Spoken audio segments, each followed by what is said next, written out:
Welcome to Nico's Adventures. Today I am going to give you a little tour of the Whitney Plantation. If you know anything about me, you know that I love museums and I've been to quite a few plantations, probably over 20. However, in New Orleans, I never visited any. So this was my first time. When I walked in the door, boom, look what I see. A mural of Goree Island. So let's take a walk through the museum, and I hope you enjoy all the clips.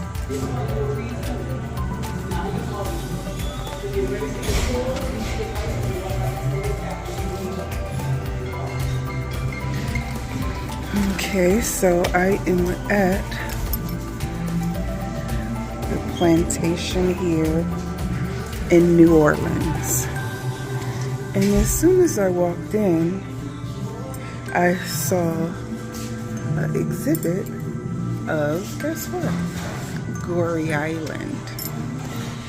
So, as you all know, I'm building in Senegal. So, of course, I've been to Goree Island numerous times. So, it's just interesting to walk in and they have this exhibit here. So now it's just time for me to link it all together. Okay, so the international slave trade timeline was very simple to follow, okay, and showed as much detail as possible, which I like. So for anyone that is learning this type of history from scratch, it was easy to follow through. There is a lot of reading involved. You would definitely need about 2 hours to complete this whole tour at the Whitney Plantation. However, I enjoyed it. I think I had enough time. I used my whole 2 hours actually. I was the last one back on the tour bus. Right here, this is the slave trade routes, the routes that were taken. And so this display, you just had to really follow it along. But I think they provided a really good description of it all. You know, I have read these routes over and over and over again, and even sometimes I need a refresher. So I did like how they had this exhibit here. It was easy to read and follow through. So I definitely highly recommend the Whitney Plantation. Okay, so people always say, why Africans? Where the Europeans, they did try to enslave the Native Americans, but I know that a lot of the times they got sick and, you know, carried different type of diseases and, you know, maybe didn't last long. So the Africans were more healthy. You know, they had skills and, you know, they were strong people. So, and they were easier to control, unfortunately. So the Europeans said. And some of that was to be true. I wouldn't say all of them were easy to control because we know they were split up into two groups. The house ancestors, because I ain't gonna call them what they call them, and the field ancestors. So we know the ones in the field were a little bit more rough, so they weren't all easy to control. So here, just going through this second area of the museum, they explained history of the Middle Passage. They also focused on slaves in Louisiana. They touched on sugar labor, and also I learned something new. I didn't know Louisiana was known for making indigo, which is the denim. So I learned that as well. Let's see. So this part of the exhibit, it was definitely a lot of reading involved. So you would definitely take your time through this area as well.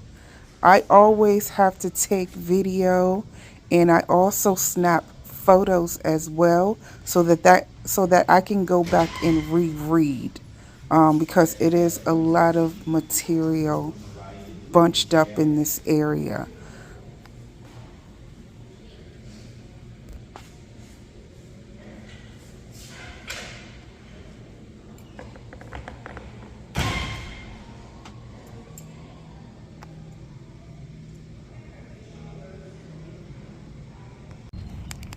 So, soon as you walk out of the museum area and the gift shop, the first thing that you will see when you open the door is the church. However, this is exhibit number 14. So, I had to walk around the church to get to the first exhibit, which is the Wall of Honor. All right. I am out here on the plantation. Okay? Walking along.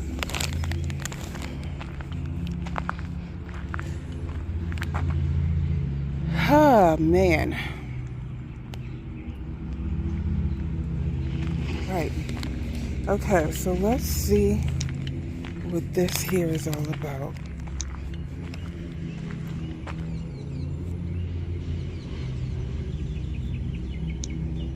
The Wall of Honor lists the names of enslaved people known to have lived and worked at the Whitney Plantation. Even though the list is incomplete, what you see here is the most comprehensive accounting possible, gathered from sales records and other official documents. Alongside the names on these walls, you'll also discover first-person narratives recounted by people enslaved in America. These histories were documented as part of the WPA Federal Writers Project. During the mid-1930s, the WPA project sought out formerly enslaved people to document their personal stories. For the most part, formerly enslaved people who were still alive in the 1930s had been children. Okay, so here's the Wall of Honor. As the audio previously stated, this is a a list of names of people that were actually here on the plantation. Of course, it wasn't everybody. I know that over the course of the years, it was at least up to, I think it was like 2,700 slaves that had been through this plantation. We all know all the names are not listed on here. We all know they were not their original names because Africans did not have European names. So their names were basically stripped from them and they were given new names. So even looking at the names, you just be like, yeah, okay, but this was not really their name, which is just crazy. But anyways, this is the Wall of Honor. And even now in present day, everybody has a name out there. Everybody is out there doing something great. But you're usually not recognized until what? You're gone. Biggie said that. So, I pay tribute to all of my ancestors. I wish I knew all of their original names, being as though I don't. I just, like I said, I'm grateful for their strength, for enduring all of this during these times, because I can't even imagine, I just can't even imagine. But all to say, here is the first exhibit, Wall of Honor. When you're ready, walk around to the other side of the Wall of Honor to hear about this new law and its repercussions by pressing the play button. Okay, so just left the Wall of Honor. and I am headed to the big house. But you know me, I like to stop and look and really pay attention to things and just give respect. You know, I really admire my ancestors for all that they had to go through. I swear. So when I'm like just feeling low and discouraged, I can look back on this vlog right here and my many others, and it gives me that push. You know what I'm saying? It really does give me that push. So let's go ahead. We're gonna head over to the big house. So often as an African American, we always are talking about privileges that the European may have, you know. They use their white privilege for this, their white privilege for that. And as we know, all of that to be true, okay, it's true. I'm feeling blessed right now because I have the privilege to walk along this freaking plantation. You know what I'm saying? Because of what my ancestors, you know, they paved the way for me. So I have the privilege to walk through here. And today, that's what I'm grateful for. So here you got it. This is the big house that I am approaching.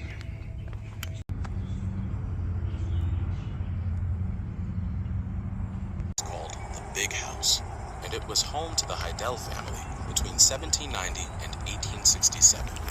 It's also where enslaved domestics, like Anna, who you heard about at the Wall of Honor, would be on call to their owners around the clock, sometimes sleeping on pallets in the big house. Enslaved domestics would have been in and out of the house caring for the children and also cleaning, serving meals, acting as personal assistants and personal attendants. And so there would have been a lot of activity. In 1790, enslaved people built this house for the plantation's owner, Jean. When the house was built, many people, free people included, slave owners included, lived in much smaller houses than this one. So even though the house is not very large on the inside, it does look very, very impressive from the outside. It's also flanked by 2 pigeonniers in the front of the house, which are pigeon roosting houses made of brick, which are meant to be decorative and to be communicative about the wealth of the plantation owner. These would be very fashionable at the time. And so anyone who drove by in a carriage on the river road, if they could see it from a boat on the Mississippi, they would know that this was a significant plantation owned by wealthy slave owners. Follow the brick path leading to the left and around to the front of the big house. Then take the path leading away from the house to find the smaller building at the front of the property. When you arrive, look for the sign with the number 3.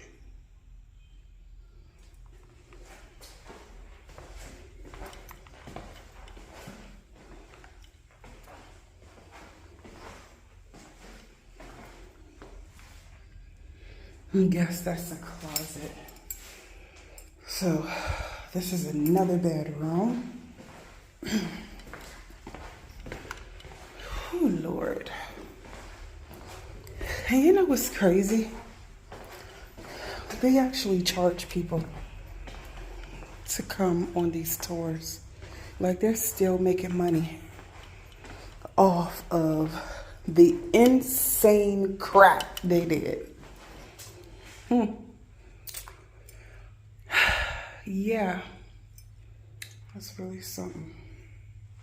I guess this would have been like the kitchen, maybe. I think so. I'm gonna go upstairs. Let me see how to get there. Definitely not this way. All right, let me find how to get upstairs. Okay, so from the looks of it, we cannot go upstairs. All right. The third stop on the plantation was the store. They had a store on the plantation. And what I learned was, the slaves could go into the store and buy goods, whether it's a few snacks or just things that they had made, that they may have needed. Okay, now let's remember, the slaves are working for basically nothing, okay? Like, it's free labor, okay? Now, you're going to have them come and be able to get things from the store, and they have to put the things that they get from the store on credit. So now they have to be a slave, okay? Get little things from the store, and then that's on credit too. So imagine trying to buy your way out of slavery only to be more indebted to your slave master. Crazy. This is exhibit number 4, and this is actually the kitchen. So the kitchen, it was not that little area that I thought it was inside of that big white house. The kitchen was out like in the back of the house, okay? So this is where all the cooking went down. And from my understanding, they were great cooks. My peoples were great cooks. So, that's where they did the cooking. Right here in this open field was where all the work took place. They were out here washing clothes. Probably had some sugar cane out there. So this is where all the labor was happening and behind the big house in front of the kitchen area. So this was a barn. She told me they had animals in here. They stored tools in here. Because the tools would be there. And this is where the overseer stayed. So the people that oversaw the plantation, that right there is where they were. So of course all this open field, they weren't playing freaking soccer. They were out here working and slaving, okay? That's the kitchen. And this is the back of the big house. The street is there. The road is straight ahead. All right, let's see what's up next.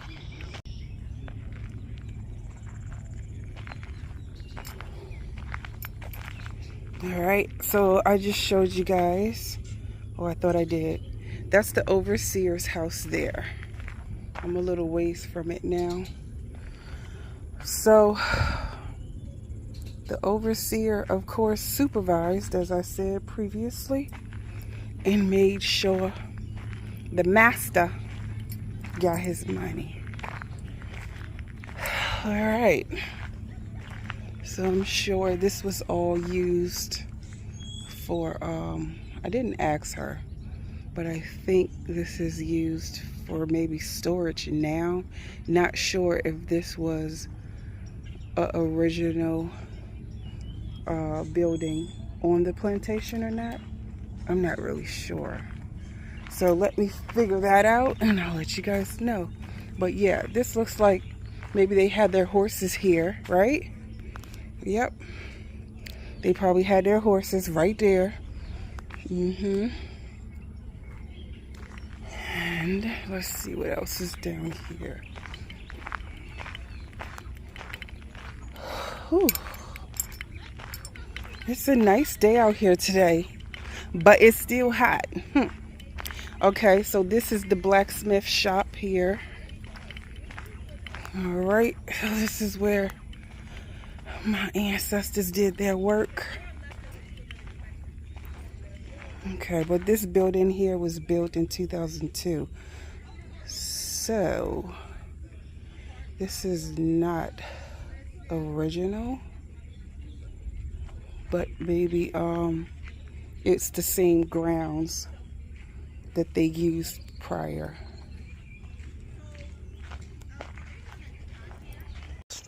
What I'm approaching now is the jail that was on the plantation. Um, on our way here en route, I learned from the tour guide that Louisiana, I think, ranks number two of the most people incarcerated. They were ranked number one years ago under the old governor. 80% of the jail facility had to have inmates. Okay, if they weren't having at least 80% of people in jail, they were not going to continue to receive funding from the government. Now, ain't that crazy? So, I mean, still today, it still ranks number two here in Louisiana. He said Arizona is number one because they have to keep 100% of their sales filled. That is insane. So it all comes down to what, guys? That dollar bill. I just want to have me just a little bit of money and just be living off the map. I don't want to be chasing these dollars. I mean, I know we need money to be able to buy food and to live and all that. But I mean, it's just crazy. You have your wealthy people that are making money, you have your middle class that are struggling to keep the wealthy wealthy.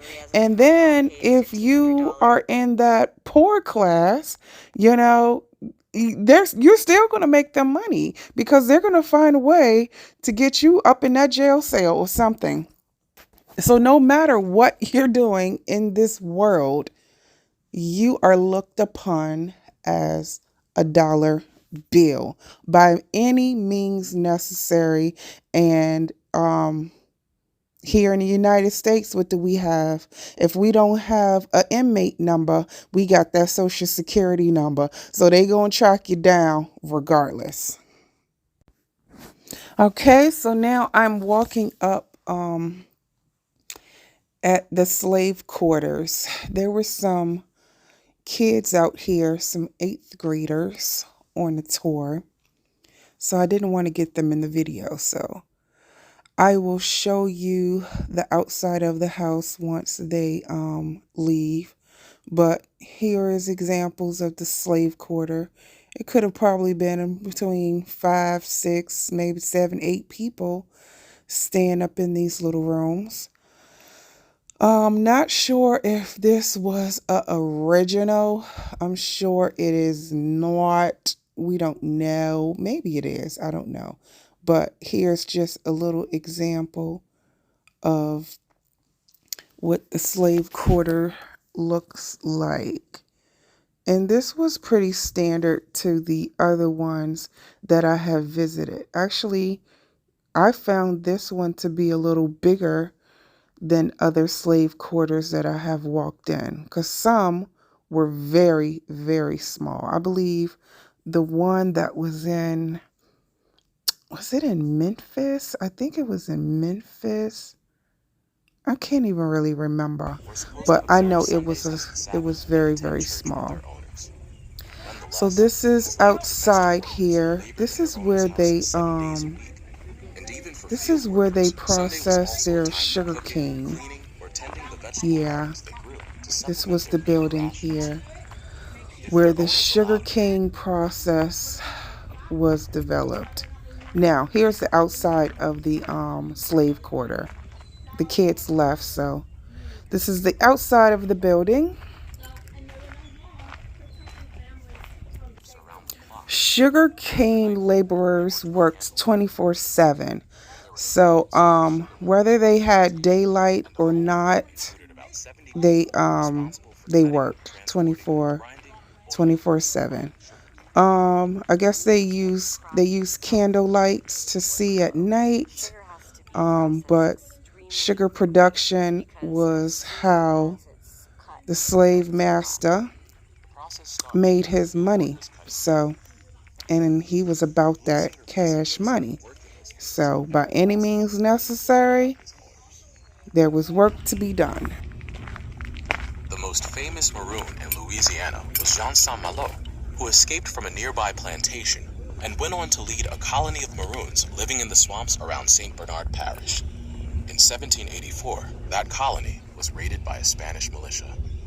Saint-Malo was taken back to New Orleans and he was publicly executed on what is today Jackson Square. Enslaved people and Maroons embraced Saint-Malo as a folk hero. And until today we have that memory of Saint-Malo through a song in Creole. And that song describes Saint-Malo, how he was captured in the swamp, tied to a tail of a horse, dragged into the city, taken to trial, condemned to death, and Saint-Malo never betrayed any of his followers. And the song also talks about how he was executed, and then the body was exposed in public, and they allowed the birds to feed on his flesh. For an even deeper dive into the German Coast Uprising, read the text on display across from the sculptures. The artist who created those sculptures, Woodrow Nash, also created some of the other artwork you'll see here at the Whitney Plantation. As you walk toward the Field of Angels, you can hear about the importance of artwork on Whitney Plantation by entering 11 on your device.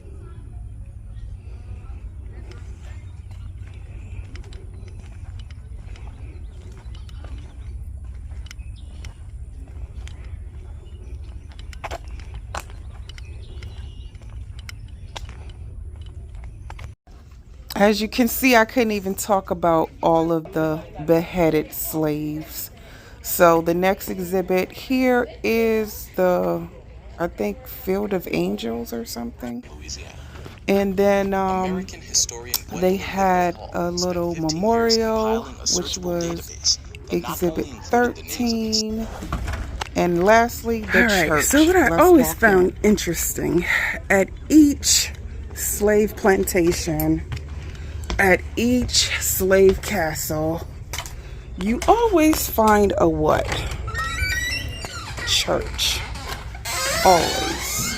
I mean, I really don't understand how they could beat slaves all day and then actually have a church service. But they did. It's very unfortunate. It really is. And they use religion to keep them enslaved when they didn't even realize how strong they were. Do I believe in God? Yes, I do believe in God. But do I believe in religions thrown upon us? No, I don't. So, and I grew up, my grandmother was Hebrew Pentecostal. And one thing she taught me was that she basically learned how to read and write through the Bible. So she took that and, that was her belief, that was her faith. And I don't, knock anything from anybody in what they believe, because that kept my grandmother going and that kept my ancestors going. But today I salute them. Today I pay tribute to them, because they continuously show me how strong I am, and God continues to keep my heart beating. So that's all I have to say.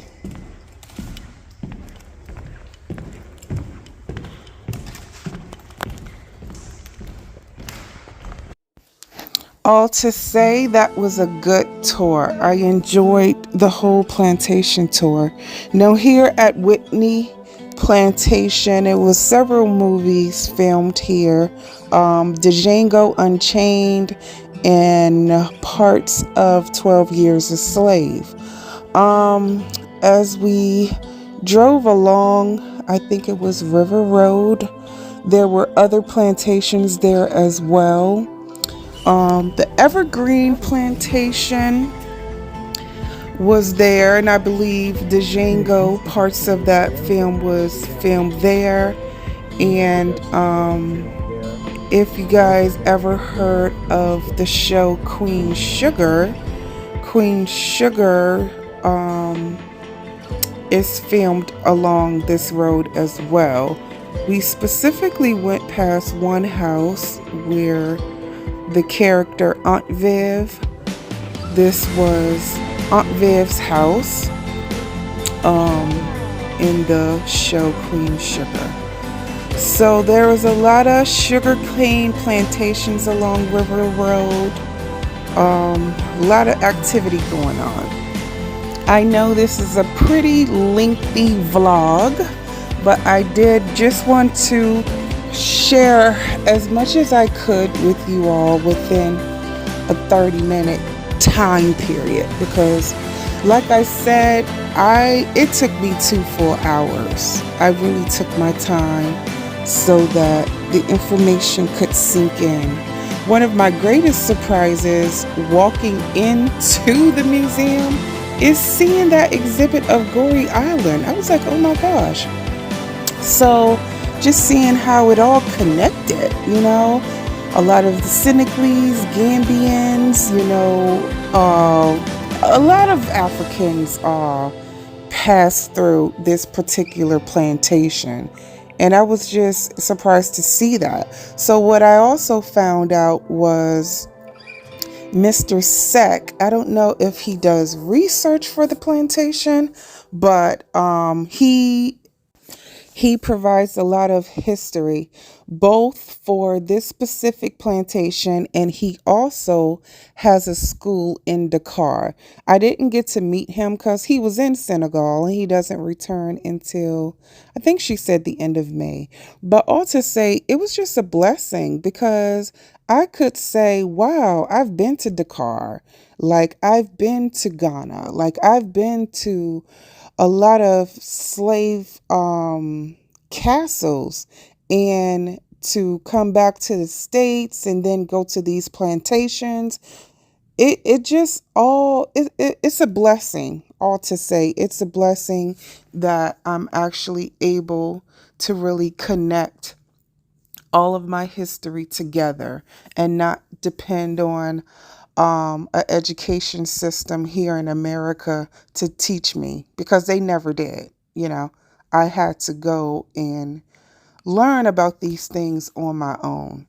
So that's a blessing. I know this is a long vlog, and I do appreciate everyone watching. I hope you enjoyed the vlog. If you did, hit that like button and share. I mean, it could be useful to a lot of people out there that may not be able to actually go to the plantation. So this is why I do that. Sharing is caring. Until next time, YouTube, peace out.